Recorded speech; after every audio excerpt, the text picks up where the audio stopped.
What's up, guys? This is Kaylee Johnson here with Digital Journey. If you're a person that's wanting to learn social media, maybe that's just for you personally, maybe it's for your business, this is the right place for you.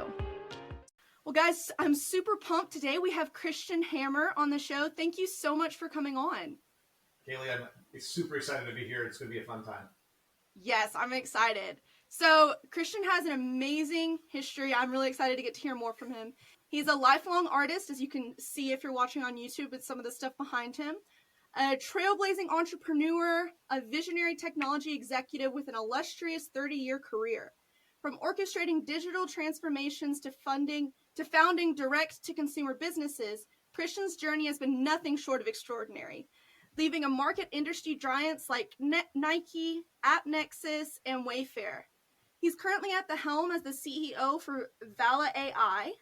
Christian's dynamic leadership extends beyond tech with impactful roles on nonprofit boards and as a vital force behind deep tech startups on their board of directors. Thank you so much. I'm super excited to get to chat with you. Yeah, I'm really excited to be here. It's so funny hearing it read back to me because I typed the thing out. I'm like, man, there's a couple words in there I need to change because they're hard to say, aren't they? Yeah, it's different once it's all read back. So tell us a little bit about yourself, or a lot about yourself. I know you have a lot to go through, so tell us how you got to where you are today. Yeah, well, I was lucky in timing in life, which helps a lot when you're trying to go far. But I started my first company. I was really, really young. My parents and my brother will tell a story about me being in daycare and like convincing all the kids to buy those little origami throwing stars. I don't know if you knew what those, if you had those things, but I used to make those, and then I started paying some kids to make them and other ones to sell them, and did a little catalog and stuff. That's awesome. But I'm always interested in learning new things, and I like to learn them early enough that I can share them with others, because that's the joy part. Now you mentioned that like ADD, like I have it so severely, it's terrible, but that was always the joy for me was I learned it, I'm sharing it with you. Okay, now that you're starting to learn it, I'm going to learn the next thing. Exactly. Moving on. Yeah, moving on. We're going to the next thing. But when I was in university, I was actually going to school originally to become an architect, not like a software architect, but an architect, because as an artist and somebody who's fairly technical, it was at that time, it seemed like the best career option for somebody like me. But in 1994, the first browser hit the world, and all of a sudden, all that tech geek knowledge I had in the back of my head became valuable, like in a way that I never expected it to be. Yes. And started my first digital company that year, and we did the real early internet, like designed for local stores and stuff like that, their early websites. Okay. But a group of us had come up with, like everybody and their mom felt like it was doing it at the time. I actually joked because there was a nunnery in France that was doing web design in 1996. And I was like, well, that's it. We're done. Yeah, everybody's doing it now. We're done. But it's been done. Yeah, the nunnery in France is doing it. Like, it's not that. It's not that forward looking, but we came up with a theory on how the web would transform the world and in what order and sequence that would follow. What was crazy is that we talked about things like, type 0, which were digital already. So things that existed in the world only digital. There weren't that many at that time, like software, right, would be.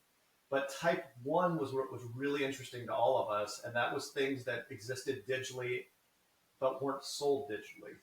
At the time, that would have been music and books or video games and stuff like that. It was all a CD-ROM got shipped to you or a physical item. And they made sense because if you wanted to ship it, you needed to fit in a mailbox and it needed to be cheap. And so if you're going to sell it online, it was a perfect match. And we went all the way up to type 5. Type 5 was things that would never be sold online.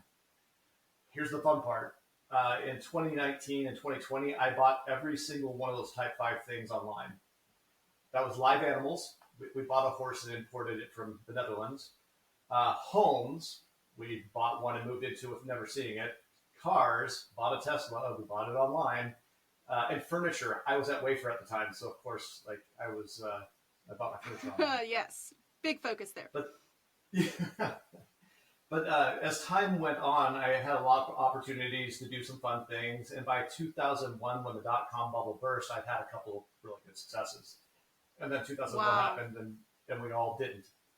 Uh, I I think like a lot of people, and it's probably going to happen again really soon, but I don't mean a bubble bursting. I just think a lot of people looking at what comes next and how they're impacted by it, and AI is going to have that kind of questioning moment. In 2001, a lot of us looked at our careers and said, "What the heck have we been doing? Like, if we've been building anything meaningful, or is it all just froth and excitement with no Mm. substance?" So I started looking for opportunities to take what I thought I was good at and apply it to big companies that needed the same thing. And my first real opportunity with that was at Nike, where they were looking for somebody to inject the digital DNA and help them bring out, build up their direct to consumer business. So at the time, it was like $100 million that they did a year in direct to consumer, which was like their Nike stores and stuff like that. But we Wow. built, Wow. yeah, we built the Nike e-commerce website out, grew that globally. The Nike ID product, the digital design online, get your shoe Mm-hmm. made custom sneaker app, and a bunch of other fun stuff, and turned it into, by the time I left, about a $2.5 billion a year company within That's Nike. amazing. Yeah, and you get those opportunities when you're like early to things, and if you're always chasing the next, what's coming next, and being excited about it, which thankfully with severe ADD, I'm always that person, right? I'm always right at Yes. the next thing because Yes. I'm bored otherwise. Yeah. And that That's like great. Yeah. yeah. They say most entrepreneurs and people who make it up there actually have ADHD because they're the ones that are always, not content with where they're at, and they're like, we're going to keep trying new things and keep going after stuff. So I understand that. Yeah. And that's actually my career's always looked like that. I got bored with e-commerce pretty early. By 2001, I was pretty much done with it, but then Nike kind of reinvigorated it a bit. Learned a lot from them too. It's an amazing place to learn how brands are built because that's what Nike is, right? That led me Right. to ad tech because it was such a mess and I didn't understand it and it seemed impossible. And I don't mean like showing you an ad. I mean like how do we get the data about you and about the content to somebody who cares enough to buy it in milliseconds when there's billions of Right. people online all the time, right? It's nuts. So we built Up Nexus out. We eventually sold that to AT&T for a lot. Uh, that got me to Wayfair of all places because they were looking for somebody to come and help them build out their ad tech stack. How are we going to transform like our at the time very strong focus on the home piece, but how are we going to really transform our business and become a lot more profitable? And they looked at ad tech in the way that they should, which is demand shaping. It's not really about getting buyers. It's about making sure your buyers are where you can get products to them. You don't want Yes. somebody buying a sofa 800 miles away from where you have the sofa. That sucks. But Right. I wasn't I wasn't interested in ad tech anymore. I was already done with it. And Arish and Steve were really, really kind. And I said, well, like, what are you interested in? And I said, I don't know, like, what's broken? And they said, well, logistics, supply chain. We're building up this new thing, Castlegate. And they gave me the opportunity to jump in there. And it was a fascinating experience. Loved working with those guys. We doubled the revenue of the company while I was there, which was fantastic. And by the end of, I'd say it was like 2020 was just coming around. COVID was right, huge. It was a problem. And I was Right. asking myself, like, why the hell am I worried about shipping sofas when people aren't getting medicine and food anymore? And uh, I got the opportunity, thanks to Trade Lens, to go and try and solve the problem I was solving for Wayfair. I got to solve it for the whole globe, or at least try to. And that was Trade Lens, which was a partnership between all the ocean carriers in the world. World Bank, United Nations had a big chunk of it with their Asset initiative, and then IBM. And they brought me in as their CTO to help kind of build that up. We rolled that into Maersk almost exactly a year ago, and that's when I started Vala AI. And again, it's one of Okay. those like we've been doing machine learning for a long time. Going back to my ad tech days, we were heavily in that, and before that, with e-commerce, we were doing product recommendations and that kind of fun stuff. With Wayfair and with Trade Lens, we do a lot of predictive systems where we were like, okay, that will get there by this date because of Right. math, Right. right? So it wasn't a big stretch to move into AI, and I was very, very excited with what's possible. And it actually started, God, I'm still talking, but it started with the day I saw ChatGPT 3 come out.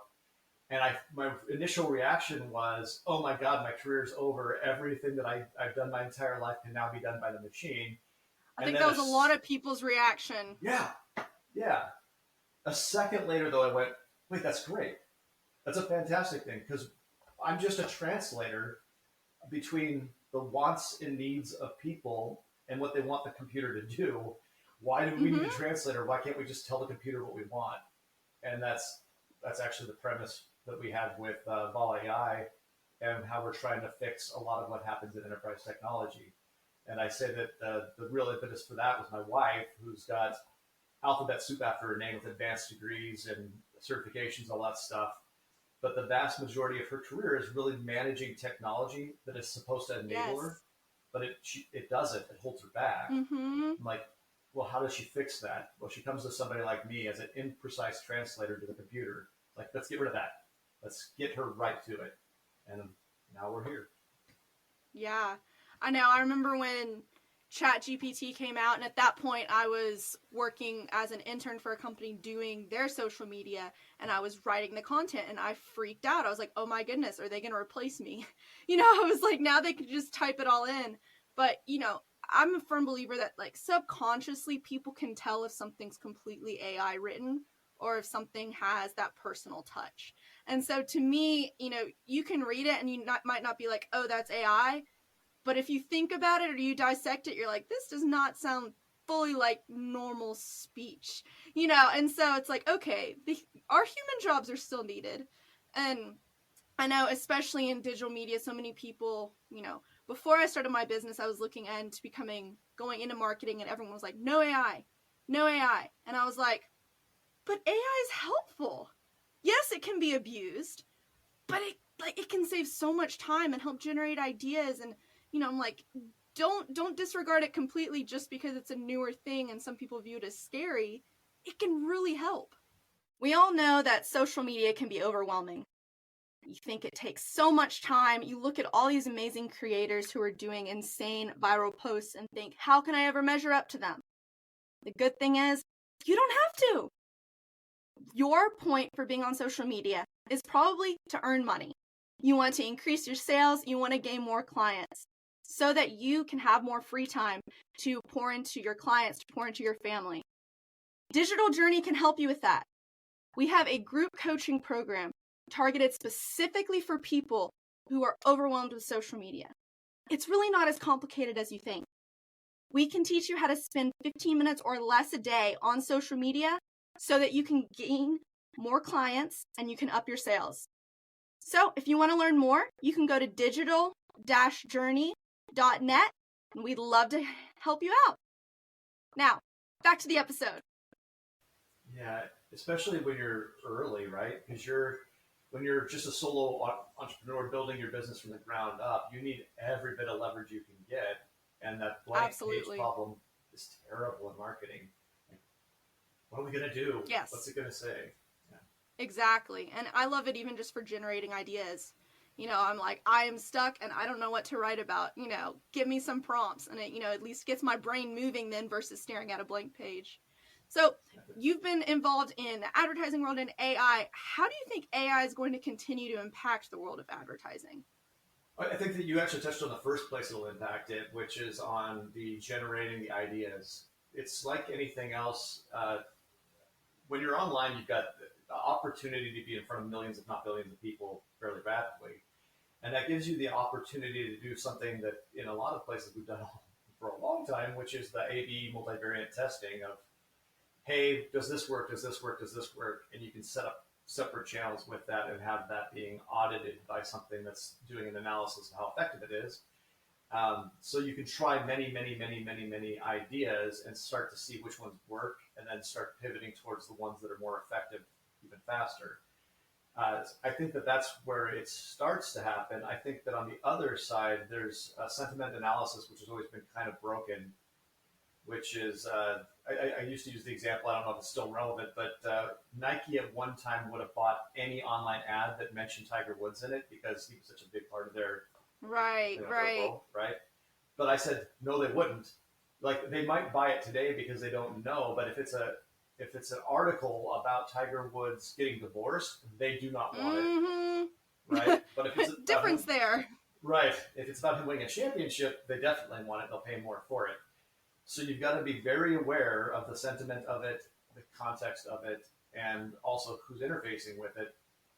And I think especially as that proliferates across things like social media channels, where you've only got a couple, moments of people's attention time with your Right. post or your vid or whatever, it'll give you more opportunities to try that before you find the one that sticks, and then you can double down on the ones that are working, right? It'll give you the ability to do that a lot faster, a lot more effectively, and that's good. I think it does disrupt a lot of the jobs that are in that space, unfortunately. Like Hmm. the blank page problem is one that you used to fill with a lot of copywriters, people just like spitting out Right. ideas, right? Right. You don't need that now. You can sit down with Right. any number of tools and have a good output. So yeah, that'll change pretty rapidly. I think though this is similar to what we're already seeing generationally. Like my parents' generation basically ate any advertising they were given. If somebody Mm-hmm. told them it was cool, they bought it because they had not developed an immunity to it. Whereas Interesting. by the time you get to my generation, we've seen so much, we've been advertised to our whole lives that we're pretty skeptical, but I don't think we're nearly as skeptical as people that were like inundated with it their whole lives. Right. Yes. And so I think that it's going to be, I don't know, like you were saying, you can tell when it's not real. I think that that's actually a good thing, though. I think that advertising will start to become Agreed. less and less effective. Right. And having that personal touch is what can set you apart from companies. Because it can be so simple just to be like, I'm just going to let AI write it all. Or, I'm just going to let them design my videos. But if people know, okay, this company's taken time to hire a person, they care about me that much. And, it's that warmth from a person that shows, they don't just want my money, they value me. And that's what so many people are craving right now, is to be seen and not just be one of the mass numbers. And Yeah. so, learning how to utilize AI and use it as a tool and not as the only source is something I think is going to be very valuable and important as AI continues to grow. 100% agree. The human factor of it's so critical.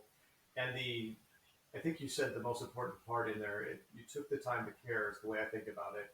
If you care enough about me to take the time to put a human being involved in it and make sure that they're like being authentic and real with it instead of it being something that's just generated, that's a huge difference.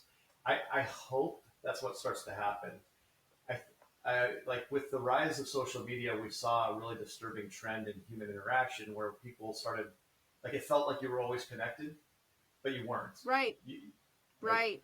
And maybe we start to see the inversion of that where people no longer spending so much time online and social interactions that way because they know it's fake and craving the real world interactions and real interactions that way. I hope that's what we start to see because that's Yes. the world I want to live in. Yeah, no, definitely. And especially with COVID and everything like that, that changed all of it Yeah. to where we were so excluded from everyone and relied primarily on technology. I think in a way, I think it did two things. I think it made businesses, more reliant on technology and realized more of the strengths of it because, we were all pretty much working from home and we were doing Zoom meetings and we were having to figure out all of that.